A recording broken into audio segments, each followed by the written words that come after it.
Eh bien, bonjour tout le monde. On se retrouve aujourd'hui donc pour un exercice de mathématiques financières. Vous avez l'énoncé donc juste en dessous de la vidéo, dans la description, vous avez un lien, vous cliquez dessus et vous tombez immédiatement sur l'énoncé. Vous allez voir, c'est un exercice qui est très intéressant. On va revoir intérêt simple, intérêt composé, la comparaison entre les deux. On va devoir résoudre des équations avec différentes inconnues. Bon, voilà, moi je dis, bon après je fais un peu de pub, mais franchement, si vous voulez bien réviser les notions d'intérêt simple et d'intérêt composé, cet exercice est fait pour vous. N'hésitez pas à mettre sur pause pour vous imprégner personnellement de l'exercice. Lisez-le d'ailleurs, vous verrez qu'il est intéressant. Et ensuite, on est parti pour la correction. Alors, je débouchonne mes feutres. C'est parti. Alors, on nous demande de calculer la valeur acquise. Vous voyez, c'est un exercice qui est brut. On pose comme ça des questions directes, mais c'est très intéressant. Calculer la valeur acquise à intérêt composé. Donc, nous voulons la valeur future, c'est un synonyme, à intérêt composé par un capital de 10 000, donc on va noter C 10 000, au bout de 10 ans, donc T égale 10, taux annuel 9%, I égale 9%. Première chose, vous avez vu comment je fonctionne. L'énoncé littéral, littéraire, je l'écris sous forme mathématique. Comme ça, j'ai les informations, j'ai les données qui sont claires et nettes sur ma feuille. La deuxième chose, vérifiez toujours, mais normalement on ne vous piégera pas, c'est pas cool en tout cas, vérifiez toujours que le temps et le taux d'intérêt sont bien proportionnels en termes de durée. C'est-à-dire vérifiez bien qu'ici, si nous avons des années, que nous avons un taux d'intérêt annuel. Parce que si on avait des mois ou des trimestres, eh bien on devrait fonctionner avec un taux d'intérêt trimestriel, etc. Okay, mensuel. Donc ici c'est bon, 10 ans et le taux d'intérêt annuel. Alors, valeur acquise, bon on est en intérêt composé, on applique la formule. Donc je rappelle, la valeur future, c'est le capital facteur de 1 plus le taux à la puissance t. Pour ça, normalement, la première question, c'est vraiment pour vous mettre dans le bain de l'exercice. Donc on aura 10 000, facteur de 1 plus, attention, 9%, donc ça fait 0,09, puissance 10. Vous tapez tout ça, et vous obtenez 23 673,64 €. Alors en maths phi, on ne le dit jamais, on ne parle jamais d'arrondi. On ne vous dit jamais arrondissez à 10-2, à 10-3. C'est normal puisqu'on parle d'euros, donc la logique est claire et nette, on arrondit toujours 2 chiffres après la virgule. Okay. Voilà. Je vous rappelle l'intérêt composé, l'idée c'est que les intérêts produisent aussi des intérêts, contrairement à l'intérêt simple, où les intérêts de chaque période ne produisent pas d'intérêt. Seul le capital produit des intérêts en intérêt simple. C'est pour ça qu'on parle de capitalisation aussi des intérêts pour l'intérêt composé. Alors on vous demande la même chose, mais en intérêt simple, justement. Alors formule en intérêt simple de la valeur future, c'est le capital, facteur de 1 plus I multiplié par T. Attention, quand je dis multiplié par T, seul le taux d'intérêt est multiplié par T. Okay. Donc 10 000 multiplié par 1 plus 0,09 fois 10, multiplié par 10. Et vous obtenez tout pile 19 000. On aurait pu s'en douter. Est-ce surprenant que la valeur future de l'intérêt composé est supérieure à celle en intérêt simple? Absolument pas. Et heureusement, d'ailleurs. C'est une manière aussi de vérifier vos résultats. L'intérêt composé, bien sûr, avec un même taux, une même période, un même capital, produira toujours une valeur acquise qui est supérieure à celle de l'intérêt simple. Oui? Bien. Alors, c'est à partir de la question C que ça devient intéressant. On nous dit, dans le cadre des conditions de placement précédentes, c'est-à-dire on est en intérêt composé, puis en intérêt simple, calculer, on vous demande 3 calculs. C'est-à-dire, en fait, ces 3 calculs, vous devez les faire en intérêt composé d'abord, et en intérêt simple, ou inversement, en intérêt simple et en intérêt composé. C'est comme vous voulez. Alors, vous me permettez donc, vous mettez sur pause si vous voulez, bien recopier tranquillement. Alors, ce qu'on va faire, regardez, ça va être plutôt amusant, et puis esthétiquement, ce sera mieux. C'est que je vais subdiviser, bon, je ne suis pas le pro, mon tableau en deux. Là, on fera les calculs en intérêt composé. Et là, on fera les calculs en intérêt simple. Voilà. Hein, bon, vous le faites bien à la règle. Hein. Alors, la première chose, c'est les intérêts générés la première année. Alors, on va devoir forcément passer par des notations. Je ne vais pas écrire intérêt de la première année. Je vais écrire I1. Ouais, I majuscule. Voilà. I1, donc l'intérêt de la première année. Bah là, de toute façon, ça sera la même chose pour les deux. Bah, pourquoi? Bah, votre capital, il produit combien d'intérêt la première année? Bah, il produit la valeur du capital multipliée par le taux d'intérêt. Hein. Et ça, c'est vrai pour les deux catégories d'intérêt. Hein. Ah oui. Vous placez 10 000 au bout de la première année à 9%, vous avez combien? Bah, vous avez 10 000 fois 9%, donc vous avez 900 € d'intérêt. Ok? Je ne mets pas les euros. Hein. Okay. On sait que ce sont des euros. Alors, là, c'est plus intéressant. Les intérêts générés la troisième année. Donc, I3.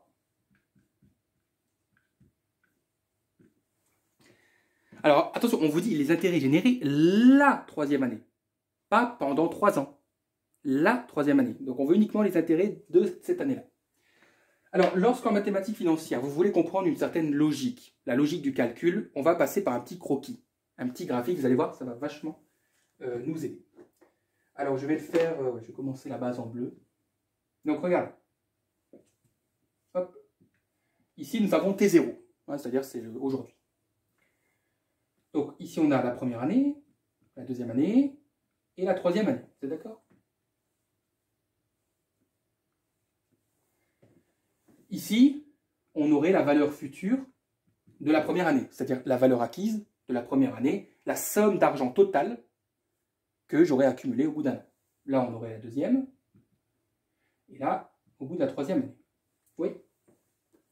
Lorsque je dis au bout de la deuxième année, au bout de la troisième année, je parle toujours de la fin de l'année. Hein. Là, on est à la fin de l'année 2. Là, on est à la fin de l'année 3. Où se trouvent les intérêts de la troisième année? Eh bien, les intérêts de la troisième année se trouvent là. C'est ça, I3. C'est le capital total à la fin de la troisième année, moins le capital total à la fin de la deuxième année. Parce qu'à la fin de la deuxième année, c'est le début de la troisième. Donc ici, j'ai bien les intérêts sur la troisième année. Vous comprenez? Eh bien, qu'est-ce que je vais faire? Regardez. Je vais simplement soustraire la valeur future de la troisième année moins la valeur future de la deuxième année. Et j'aurai l'écart entre les deux. Vous voyez, hein, tout, on y va tranquillement. Donc I3, je vais faire simplement VF3 moins VF2. Bon, je dois effacer le graphique, donc recopiez-le, allez-y, mettez sur pause, hein, j'ai besoin de place.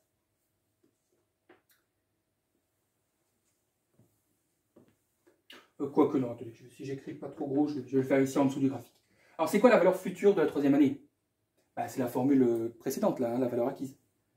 Donc c'est 10 000, facteur de 1 plus le taux, puissance du coup, 3, puisque c'est 3 années, moins 10 000, facteur de 1 plus 0,09 au carré, la valeur future à la fin de la deuxième année. Oui. Et donc ça, c'est VF2. Ça, c'est VF1, VF3.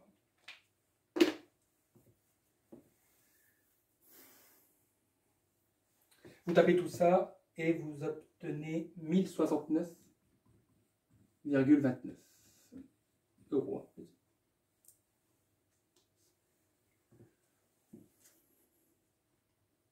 Si vous avez compris ça, vous avez déjà compris un peu la logique des maths phi. Hein.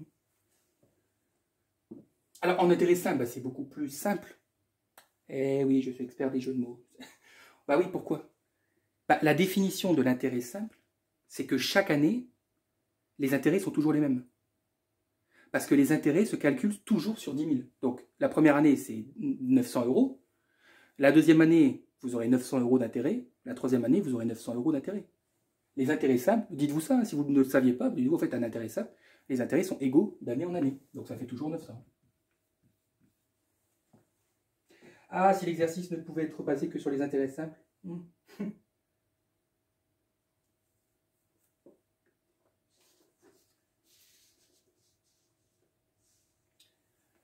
Bien.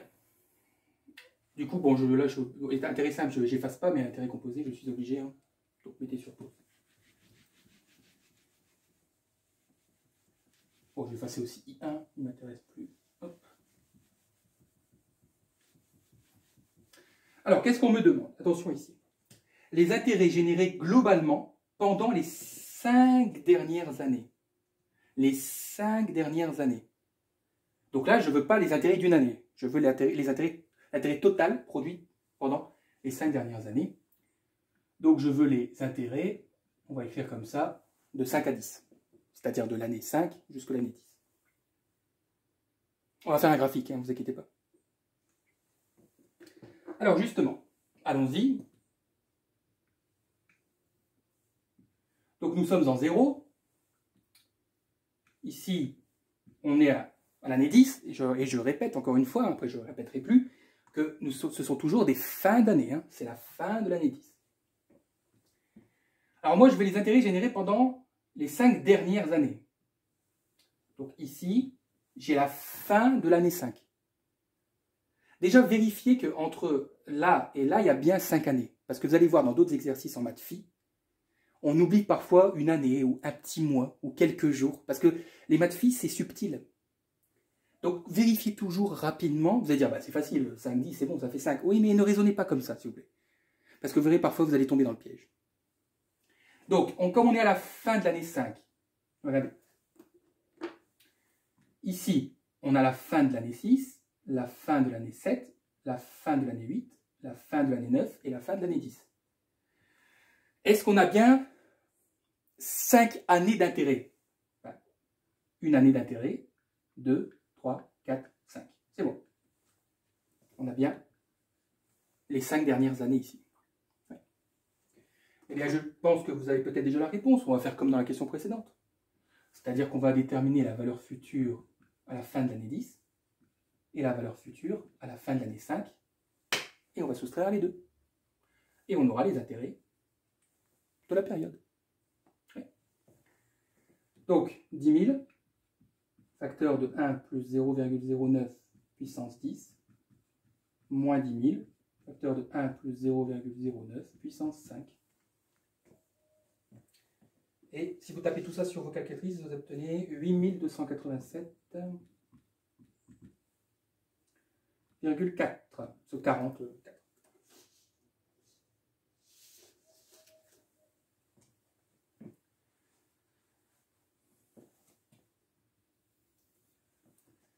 En intérêt simple, les 5 dernières années, c'est 5 fois 900. Oui, ok, 4500.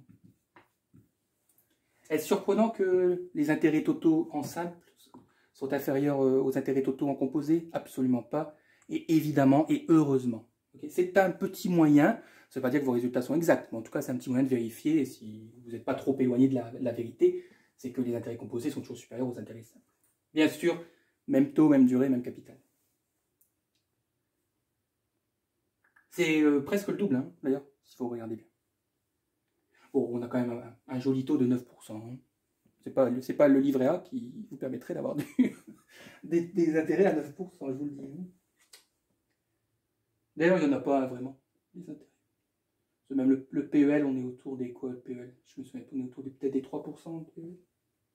Bien. Ouais. Bon, du coup, je peux effacer ce tableau parce que là, on n'aura plus de distinction à faire, on aura juste des équations à résoudre. Pause, on recopie.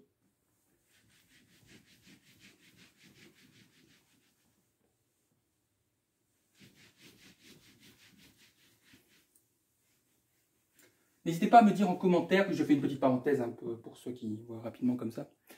N'hésitez pas à me dire en commentaire si vous avez des notions sur lesquelles vous voudriez retravailler. Comme ça, moi, ça me permet de préparer des exercices. Okay. Et puis, je sais que maintenant, dans la description des vidéos, je vous raconte ma vie, dans la description des vidéos, on peut mentionner les personnes. Donc, du coup, si vous êtes abonné, je pourrais vous mentionner et vous aurez directement la notification. Bon, voilà. Petite parenthèse. Alors, question D.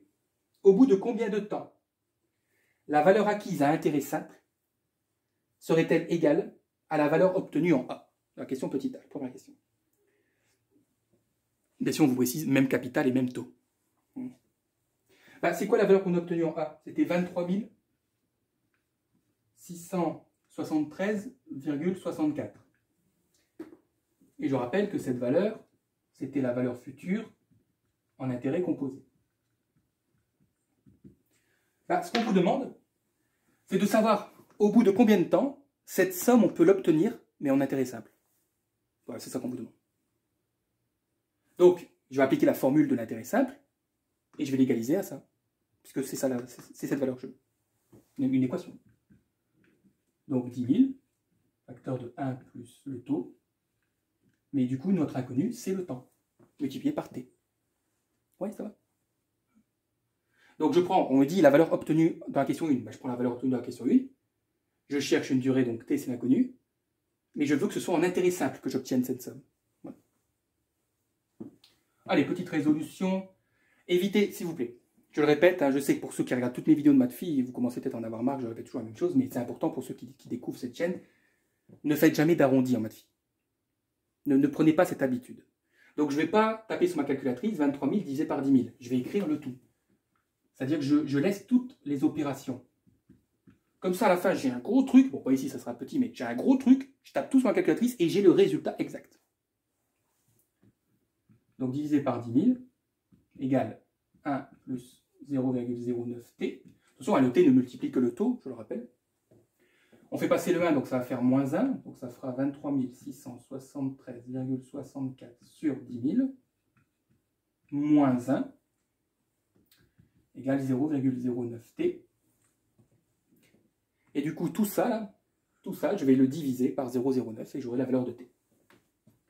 Donc t est égal, alors je vais peut-être le mettre en rouge comme ça va permettre bien de visualiser. Et donc, on pourra dire t égale, donc tout ça, donc 23 673,64 sur 10 000 moins 1, le tout. Attention, hein, je mets une barre de fraction, soit vous le savez, non, une barre de fraction plus grande pour signifier que c'est la barre de fraction principale. Le tout divisé donc, sur 0,09.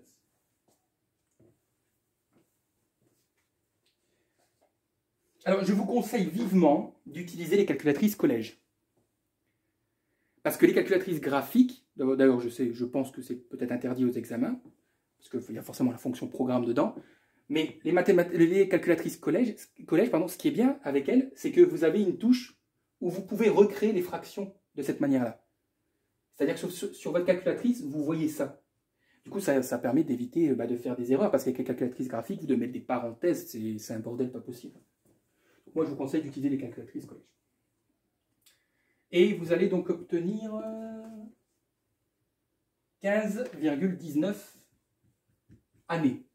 Hein, donc 15,19 ans. Bien sûr, on arrondira à 15 ans. Hein. Ok. Enfin, donnez les deux, hein, surtout. Donnez la valeur exacte, 15,19. Enfin, je crois que d'ailleurs, c'est un arrondi, si mes souvenirs sont bons. Enfin, parce qu'à un moment donné, il faut quand même arrondir. Hein. Et donner la valeur la plus... On arrondit toujours à l'inférieur. Hein. Enfin, pardon, on arrondit toujours au plus proche. Hein. Donc, le 19 est bien plus proche de 15 que de 16. C'est ce que je veux dire. Si on avait eu 15,8, on aurait dit 16 ans. Et 15,5, bon là, c'est l'éternel débat. Voilà. Yes. Pause, on recopie. Hein.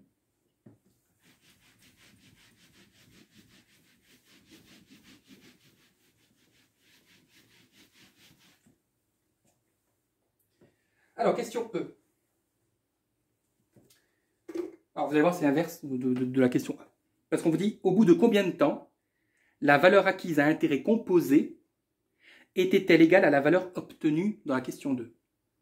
Donc là, c'est l'inverse. C'est-à-dire qu'on va devoir prendre la valeur de l'intérêt simple, de la question 2, et se demander au bout de combien de temps on l'aurait obtenu en intérêt composé. Vous comprenez? C'est l'inverse de la question précédente.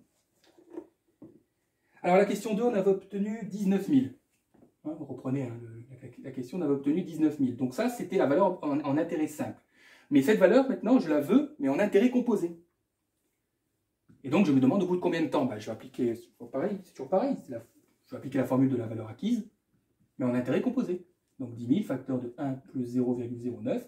Et quel est mon inconnu? C'était le temps.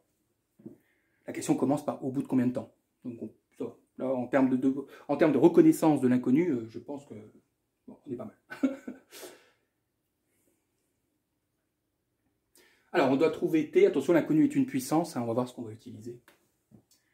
Donc, 19 000 divisé par 10 000, là, ça tombe juste. Donc, j'ai le droit de dire que ça fait 1,9. Donc, 1,9 égale 1. Alors, attention, parenthèse, 0,9 puissance t. Alors, 1 plus 0,09, je peux dire, allez, je peux dire que ça fait 1,09. Égale donc 1,09 puissance t. Alors, ici, mon inconnu se trouve en puissance. C'est une puissance. Alors, bien sûr, ne divisez pas par 1,09 à gauche, ça ne marche pas comme ça. Ici, la puissance, quel est l'objectif? Cette puissance, ce que j'aimerais, c'est la faire tomber. C'est-à-dire la faire tomber dans le sens qu'elle redevienne un simple produit. Voilà. C'est-à-dire c'est transformer la puissance en une multiplication, en une simple opération. C'est ça que je veux dire. Et il y a une technique qui est formidable, c'est le logarithme népérien. Donc je vais appliquer le logarithme népérien de chaque côté. Donc je vais dire ln de 1,9 égale ln de 1,09 puissance t.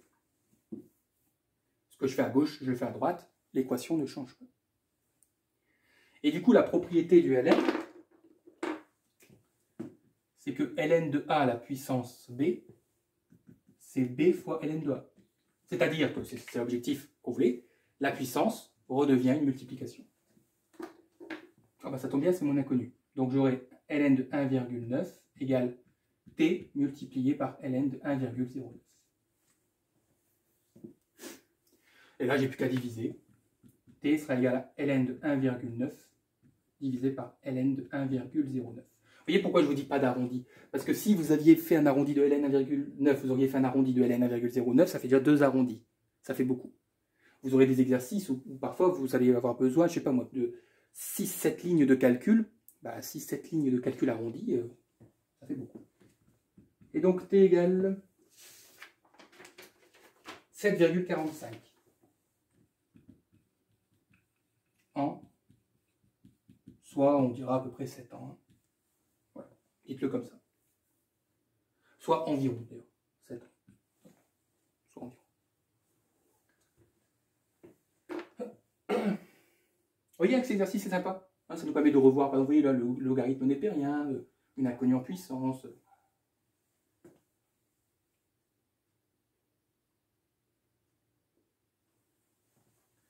Alors, dernière question. Et là, vous allez voir que le sens de ce que je dis depuis le début, c'est-à-dire que tout ce qui est littéraire, écrivez-le sous forme mathématique pour bien visualiser la chose en question. On va le faire pour la dernière question. Bon, j'efface aussi ça. Vous allez voir. Pourquoi? On vous demande, regardez bien. Donc, tout le long de la question, je vais écrire des choses mathématiques. À quel taux? À quel taux? Donc déjà, on recherche un taux. À quel taux? Un capital de 10 000 euros. Suivez bien. Vous pouvez revenir en arrière après. Donc, regardez d'abord le tableau. Placé à intérêt simple. Intérêt simple. Atteindra-t-il en 10 ans, j'ai le T, la valeur acquise en petit a? Je vous rappelle, donc la première question. Je vous rappelle que lors de la première question, nous avions trouvé 23 673,64. Et c'était bien sûr une valeur future, une valeur acquise. Ouais. OK pour ça? Donc qu'est-ce que je cherche le taux d'intérêt en intérêt simple, dont le capital est de 10 000 et le temps est de 10 années, me donnerait cette valeur. Donc, j'égalise cette valeur à la formule de l'intérêt simple. Donc, 10 000 facteur de 1, plus I, c'est mon inconnu, multiplié par T, 10. Voilà l'équation que je dois résoudre. Oui, Au fur et à mesure que je lis la question, j'ai posé les choses. Hop, voilà, comme ça c'est clair, c'est simple. Rapide et efficace, comme on dit. C'est 10 000, pardon. Petit zéro. Bon, voilà, c'est pas compliqué. Hein, donc, on divise par 10 000. Et je conserve le tout pour éviter les arrondis. Égale 1 plus 10i. Hein, vous m'accordez que i fois 10, je peux écrire 10i. Je fais passer le 1. Donc 23 673,64 sur 10 000. Moins 1 égale 10i. Et je divise tout ça par 10. Donc i égale à 23 673,64 sur 10 000, moins 1, le tout sur 10. Vous voyez le 10 là? Il y a le reflet, ouais. Et donc vous allez obtenir... Alors attention, le résultat que vous allez obtenir sur votre calculatrice, ce sera 0,1367. Ouais. Mais un taux d'intérêt, ça se donne en pourcentage. C'est mieux. Donc 0, donc on multiplie par 100, puisque c'est pourcentage. Hein, et donc I vaudra 13,67%. C'est mieux de donner en pourcentage. Ça fait plus professionnel. Hop. Voilà, voilà. Bon, ouais, c'est tout pour aujourd'hui. Hein. J'espère donc que ce petit exercice vous aura plu. N'hésitez pas, bien sûr, à liker et à vous abonner à la chaîne. Et on se retrouve très vite pour de nouvelles vidéos.